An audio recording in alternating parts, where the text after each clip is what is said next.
ఇసుక మాఫియా పచ్చని పల్లెను వల్లకాడులా మార్చింది. రెండు గ్రామాల మధ్య చిచ్చు పెట్టింది. స్థానిక నేతల ఆధిపత్య పోరు, అధికారుల ధనదాహం కొన్ని కుటుంబాలను నాశనం చేసింది. ఇప్పుడక్కడ శ్మశాన నిశ్శబ్దం రాజ్యమేలుతోంది. ఏర్పేడు మండలంలోని మునగాలపాలెం, గోవిందవరం గ్రామాల పరిస్థితి ఇది.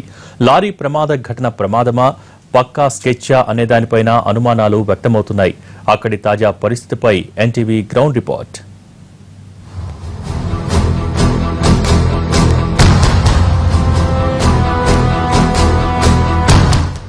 ఏర్పేడు లారీ ప్రమాద ఘటన వెనుక ఇసుక మాఫియా హస్తం ఉందా? రెండు గ్రామాల స్థానిక నేతల మధ్య ఆధిపత్య పోరే పచ్చని పల్లెల్లో చిచ్చుపెట్టిందా? స్వర్ణముఖి నది వెంట రక్తం పారించింది ఎవరు?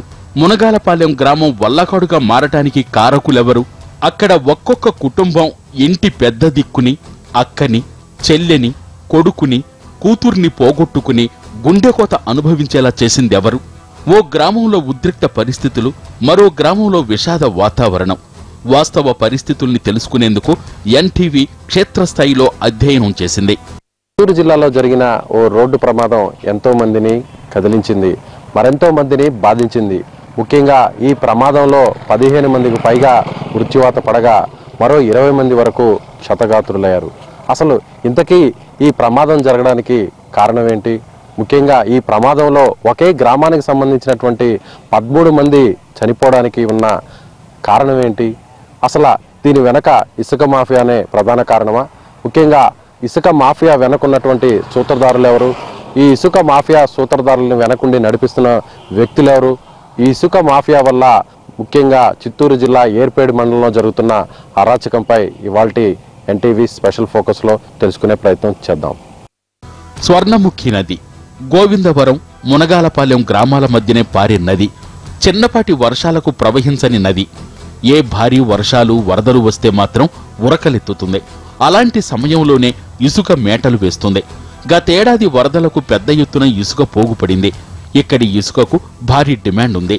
దీంతో గోవిందవరం గ్రామానికి చెందిన స్థానిక నేతలు ఇసుక అక్రమ రవాణాకు తెరలేపారు. పొరుగు జిల్లాలతో పాటు బెంగళూరు, చెన్నైకు కూడా తరలిస్తుంటారు. మాజీ జడ్పీటీసీ, ఏర్పేడు మండలం టీడీపీ అధ్యక్షుడు ధనంజయ నాయుడిదే ఇక్కడి పెత్తనం. ఇతను మాజీ మంత్రి బొజ్జల గోపాలకృష్ణకు ప్రధాన అనుచరుడు. ఆయన చెప్పిందే వేదం. ఇతనికి వ్యతిరేకంగా అధికారులు ఎలాంటి చర్యలు తీసుకోరు. ఇతని సోదరుడు నిరంజన్ నాయుడు గోవిందవరం సర్పంచ్. ఇద్దరూ కలిసి అధికార బలంతో 100 కోట్ల విలువైన ఇసుకను అక్రమంగా తరలించారన్న ఆరోపణలున్నాయి. ఇప్పటి వరకు కోట్ల రూపాయల విలువైన ప్రజాధనాన్ని కొల్లగొట్టిన ఇసుక బకాసురులు ఇప్పుడు ఏకంగా ఓ గ్రామాన్నే మింగేసేలా ఇసుక మాఫియా కోరలు చాచింది. ఈ మునగలపాలెంలో ఏకంగా 13 మందిని ఇసుక మాఫియా బలిగొంది. ముఖ్యంగా ఇసుక మాఫియా అక్రమాలను అడ్డుకోవడానికి ప్రయత్నించినటువంటి ఈ మునగలపాలెంలోని గ్రామస్తులు దాదాపుగా 13 మంది ఈ మాఫియా కారణంగా మృత్యువాత పడ్డారు. ఒక్కొక్క ఇంటికి సంబంధించిన పెద్ద దిక్కును కోల్పోతే మరో ఇంటిలో కుటుంబానికే ఆధారంగా నిలిచేటువంటి వ్యక్తులు ప్రాణాలు వదిలారు. ఈ మునగలపాలెంలో ఎక్కడ చూసినా విషాదమే ఇప్పుడు కనిపిస్తోంది. స్వర్ణముఖి నది యువతలి ఒడ్డున గోవిందవరం, అటువైపు మునగలపాలెం. వ్యవసాయాధారిత మునగాలపాలెంలో ధనవంతులెవరూ లేరు.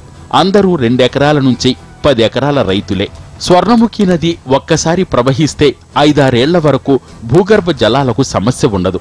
ఇసుక తరలించకపోతే నీటి కష్టాలు ఉండవని స్థానికులకు బాగా తెలుసు. అందుకే గోవిందవరం నేతలు అక్రమ ఇసుక తరలింపును ఎప్పటికప్పుడు అడ్డుకునే యత్నాలు చేశారు.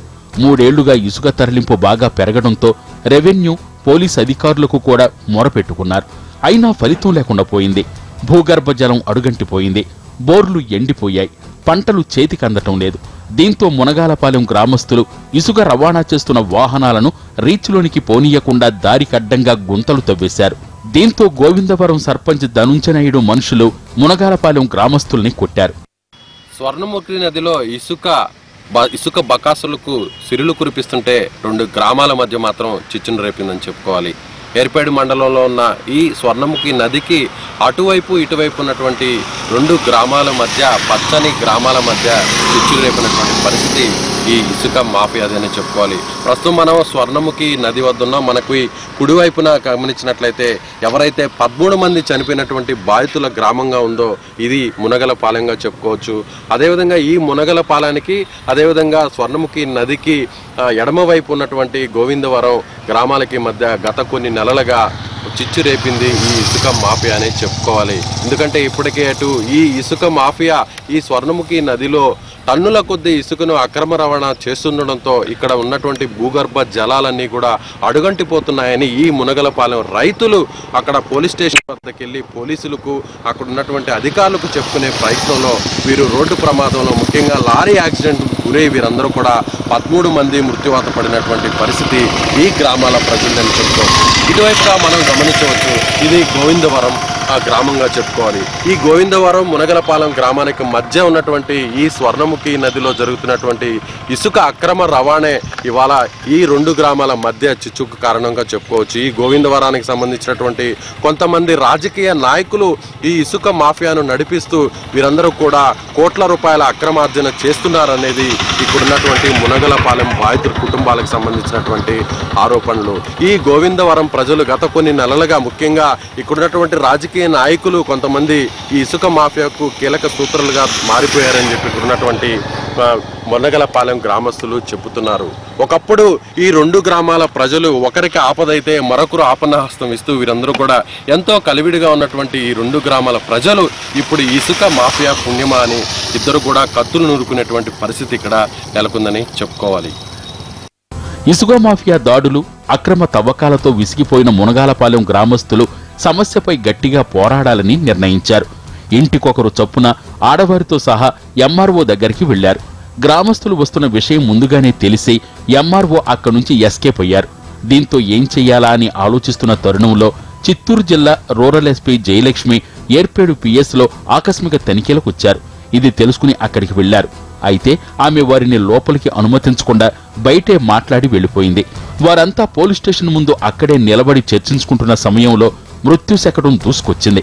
లారీ ప్రమాద ఘటనలో మొత్తం 15 మంది మృతి చెందగా అందులో 13 మంది మునగాలపాలెం గ్రామస్తులే. మరో 2 ముసలిపేడుకు చెందినవారు.